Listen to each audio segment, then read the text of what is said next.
Douala, 1950. Le Cameroun vit les derniers instants de la colonisation française. Le pays bouge. Nous sommes en plein âge d'or économique. D'importants grands entrepreneurs, planteurs, industriels et commerçants émergent. De 1970 à 1980, le Cameroun affiche une croissance affolante de 7%, faisant du pays de Roger Mila l'une des économies les plus solides de l'Afrique subsaharienne. Beaucoup de fortunes camerounaises voient le jour grâce au commerce du café, du cacao, du pétrole ou encore dans le bâtiment. Victor Fotso, qui bâtit son empire dans la banque, l'industrie, l'immobilier ou encore l'agroalimentaire. Joseph Kadji-Defosso se hisse au sommet des plus grandes fortunes du pays grâce au commerce de la boisson, l'agro-industrie et l'immobilier. Samuel Feuillou, qui prospère grâce à l'industrie et notamment à travers la commercialisation d'allumettes et d'emballages plastiques. Une ascension économique spectaculaire qui va de pair avec le tourisme et l'hôtellerie qui s'étend des années 70 au milieu des années 80. 15 années où le Cameroun va devenir l'une des principales destinations touristiques d'Afrique centrale. Les arguments sont là: stabilité politique, diversité culturelle, mosaïque paysagère exceptionnelle, avec un pays qui réunit différents milieux naturels, la plage, les plaines, le désert, les hautes montagnes, et sans oublier une économie en pleine expansion.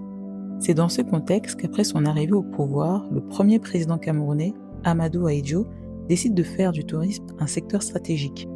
En 1974, le tourisme est officiellement reconnu comme un secteur prioritaire. L'État crée successivement un commissariat général du tourisme, puis en 1975, une délégation générale du tourisme chargée de promouvoir le Cameroun à l'étranger. Cette délégation a pour but d'encourager les investissements hôteliers et le développement des agences de voyage. C'est d'ailleurs à cette époque que le slogan officieux du Cameroun devient l'Afrique en miniature. Une expression qui résume à la perfection la stratégie touristique du président. Retrouver en un seul pays des paysages, des peuples, des climats de presque toute l'Afrique. L'un des aspects les plus spectaculaires de cette période est la croissance du parc hôtelier au Cameroun. En 1960, le Cameroun compte 37 hôtels, soit 599 chambres. En 1976, 263 hôtels, soit 3229 chambres. En 1980, 418 hôtels, soit environ un peu plus de 7500 chambres. L'objectif du président Amadou Ahidjo est double: rendre attractif le pays auprès des touristes internationaux et attirer le maximum d'hommes d'affaires grâce à l'économie galopante du Cameroun. Pendant cette période, de grands hôtels deviennent des symboles de prestige. Parmi eux, l'hôtel Montfébé. Construit sur les hauteurs de Yaoundé, il devient rapidement un endroit incontournable dans la capitale administrative. L'hôtel Sawa, qui dans le début des années 80 incarne le luxe moderne avec une architecture emblématique. L'hôtel des Cocotiers, devenu le Méridien, accueille une clientèle d'hommes d'affaires et les touristes internationaux. Ainsi, sous l'impulsion du chef d'État, le tourisme au Cameroun explose, si bien que le pays passe de 29 500 visiteurs par an en 1971 à 100 000 visiteurs par an en 1975, à plus de 130 000 visiteurs par an en 1980.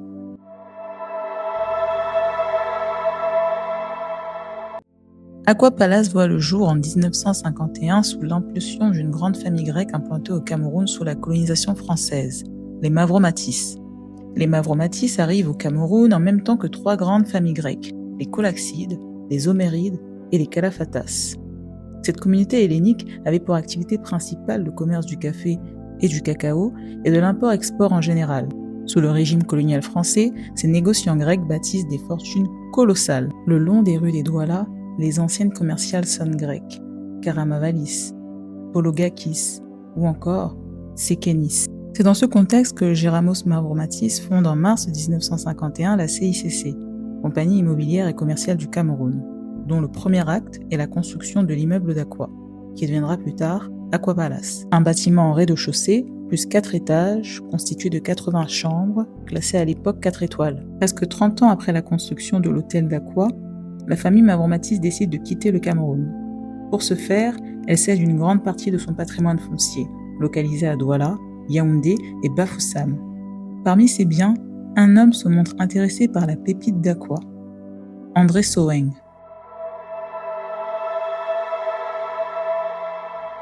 André Soheng naît le 21 janvier 1933 à Bayangam, dans l'ouest du Cameroun français. Enfant, la fibre entrepreneuriale est déjà là. Il tricote des gilets qu'il revend au marché, allant jusqu'à remporter des concours de tricot.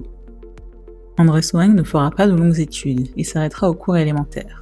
À 17 ans, sur les conseils de son grand frère, il quitte son village natal pour Douala. Il débute au bas de l'échelle. Il est d'abord motoboy pour de grands transporteurs de la ville, et de fil en aiguille, il se lance dans le Bayam Salam, terme argot dérivé de l'anglais, qui signifie buy and resell, soit achat-revente. Durant des années, il va développer son commerce à Bessengue, quartier populaire de Douala.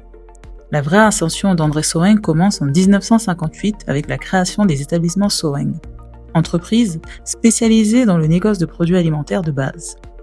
Ce succès dans le négoce alimentaire lui ouvre les portes de la grande distribution en 1980 et il rachète la Soudanaise SA, alors leader dans le secteur. La société soudanaise SA est à l'époque une société coloniale historique fondée en 1927 basée à Kies au Soudan français, puis installée à Akwa après la fusion avec les établissements MAS. Fait notable mais non des moindres, la cession de la compagnie soudanaise à André Soheng fait de lui l'un des premiers Camerounais non douala à acheter des terrains dans un quartier alors réservé aux colons et aux Grecs. On considère l'âge d'or financier d'André Soheng entre 1955 et 1986, période pendant laquelle il aura énormément diversifié ses activités. Un temps dans l'emballage, tantôt dans la biscuiterie, certains racontent qu'il est affectueusement appelé l'ogre, tant aucun secteur ne semble lui échapper. C'est dans cette phase de prospérité qu'il rachète l'hôtel Akwa à la famille Mavromatis. Selon le groupe Soheng, en 1983, André Soheng devient l'unique administrateur de la CICC. À cette même période, il lance la construction de l'extension moderne de l'hôtel afin de rivaliser avec les grandes chaînes internationales déjà présentes au Cameroun, telles que le Méridien, le Sofitel ou encore le Novotel. La grande ouverture de l'hôtel Akwa se fait le 1er janvier 1986. En 1988, il signe un contrat avec Pullman International Hotel. L'hôtel Akwa devient donc l'Aqua Palace Pullman Douala jusqu'en 1993. Le magnifique joyeux, situé boulevard de la Liberté, devient rapidement le lieu de rencontre favori des élites du pays, des hommes d'affaires, des politiques ou encore des célébrités.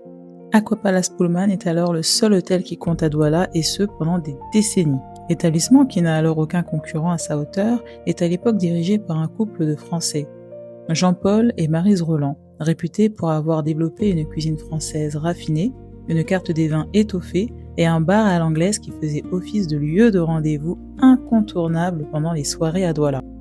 Sous la direction d'André Soheng, l'hôtel devient davantage la vitrine du Cameroun des affaires. Aqua Palace Pullman est alors le lieu de rencontre des cadres des multinationales installées à Douala, des diplomates, des personnalités politiques de passage dans la capitale et des hommes d'affaires. Sa position, au cœur du quartier historique du pouvoir commercial camerounais depuis l'époque coloniale, en fait une adresse incontournable, au même titre que les grandes institutions du secteur privé du pays. Une domination marquée par l'inauguration de la tour moderne inaugurée le 1er janvier 1986. Pendant cette période, l'hôtel opère sous les standards et le réseau de distribution d'une chaîne hôtelière internationale de premier plan. Ce contrat prendra fin suite à la fusion de Pullman avec le groupe Accor au début des années 1990, excluant l'Afrique subsaharienne de ces accords. En 1993, Aqua Palace Pullman se renomme Aqua Palace et devient un établissement local et indépendant. Il est important de noter que le terme Aqua Palace est un nom et non un titre. Cette distinction est attribuée par un arrêté du ministre chargé du tourisme à travers l'agence Atout France. Ainsi, la dénomination Palace est un titre contrôlé qui se mérite et qui se décerne. En France, ce label existe depuis 2010, réservé à une poignée d'établissements d'exception tels que le Ritz, le Plaza Athénée ou encore le Georges V. Le critère minimum pour pouvoir prétendre à ce titre est d'être un établissement minimum classé 5 étoiles. À cela s'ajoutent des critères d'évaluation d'une rigueur exceptionnelle, tels que le bâtiment, son architecture, son patrimoine historique, le prestige des lieux, la capacité du service client à anticiper sur les besoins des résidents du palace, le confort, le cadre, la restauration, la gastronomie d'exception, le rayonnement international de l'établissement. Ainsi, il faut être classé 5 étoiles pour pouvoir prétendre à l'acquisition de la dénomination du terme palace, mais tous les 5 étoiles ne sont pas des palaces. Ainsi, le terme palace dans Aqua Palace fait figure d'un terme générique et historique hérité de la colonisation française. Un terme évocateur de prestige, marqueur de haut standing, une promesse de luxe et d'élégance. Cet âge d'or durera jusqu'aux environs des années 2010. André Soheng meurt à Bayengam dans la nuit du 22 au 23 juillet 2015 à la suite d'un malaise à l'âge de 82 ans. Il laisse derrière lui un patrimoine immobilier et industriel considérable à sa famille. Son épouse, Colette Soeng, avait été introduite très tôt au conseil d'administration du groupe. Ses enfants ont donc repris le flambeau. Ce qui frappe, avec la répartition stratégique de l'héritage d'André Soeng, c'est la spatialisation du patrimoine transmis entre chaque enfant. Ainsi, chaque héritier dirige une branche correspondant à sa formation. Plus qu'une fratrie, qui à l'instar d'autres grands groupes familiaux camerounais, le clan Soeng applique un schéma de transmission qui, sur le papier, réduit les conflits successoraux. Aujourd'hui, Aqua Palace est classé 4 étoiles, avec 184 chambres et suites. On note une rénovation complétée des chambres achevée en janvier 2022. Modernisation, nouvelle literie, mini-bar, télévision 37 pouces. Les avis sur TripAdvisor sont élogieux. On peut lire « Une bâtisse rénovée qui ne perd pas son charme traditionnel » ou encore « Un personnel toujours aux petits soins ». Certains ajoutent « Un parfait jeu d'équilibriste entre modernité et cachet colonial ».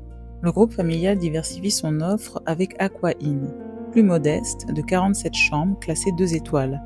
Un nouvel établissement qui permet au groupe de toucher un nouveau segment. Aujourd'hui, force est de constater que le contexte économique, social et touristique du Cameroun est très différent de celui qu'avait connu André Soeng. De nombreuses crises ont touché le Cameroun. On peut citer Boko Haram, qui secoue le pays dans l'extrême nord depuis 2013. La crise anglophone, qui déchire les régions nord-ouest et sud-ouest du Cameroun depuis 2016, ajoutant au pays une seconde zone d'insécurité. D'ailleurs, le Cameroun demeure encore aujourd'hui en 2026 comme un pays classé en zone orange voire rouge par certaines ambassades et donc à éviter. On chiffre à une chute de plus de 42% la fréquentation touristique du Cameroun entre l'âge d'or et aujourd'hui. Et on n'oublie pas le Covid-19 qui vient 4 années après la crise anglophone infliger un poids colossal, mettant l'ensemble du secteur hôtelier à l'arrêt pendant plusieurs mois. Les années 1978 à 2015 marquent le monopole d'Aqua Palace qui était la référence à Douala. Depuis, des établissements neufs mieux équipés aux normes internationales actuelles sont arrivés. Le Crystal Palace en 2021, classé 5 étoiles, l'Onomo Hotel, dédié à une clientèle d'affaires, ou encore le Sawa Hotel qui a effectué un repositionnement. Mécaniquement, un hôtel des années 1950, même rénové, concourt aujourd'hui avec des infrastructures conçues avec des standards plus récents. Câblage, domotique, extraction d'air pour lutter contre l'humidité galopante dans la ville de Douala, un dimensionnement plus adapté des salles de conférence ou encore des salles de sport bien plus modernes. Mais dans le fond, n'est-ce pas ce que l'on aime avec l'Aqua Palace ? Le patrimoine, l'histoire, un bâtiment certes modernisé, mais qui garde une empreinte coloniale, un bâtiment qui traverse les âges et nous rappelle avec nostalgie une époque glorieuse où le Cameroun rayonnait, un héritage et une mémoire collective qu'aucun hôtel ne pourra jamais acheter. L'Aqua Palace a su se moderniser juste assez pour ne pas perdre son âme. Les nouveaux hôtels auront beau acheter à coups de milliards les derniers équipements à la mode, mais ne pourront jamais souffrir la culture du service accumulé sur des décennies et un patrimoine culturel commun partagé à travers plusieurs générations. Comme le baobab qui a vu passer les saisons sans jamais plier, l'Aqua Palace demeure au cœur de la ville, la mémoire vivante de Douala. Un royaume de pierre porté par un homme de poigne qui ni le temps, ni la concurrence n'ont su déraciner.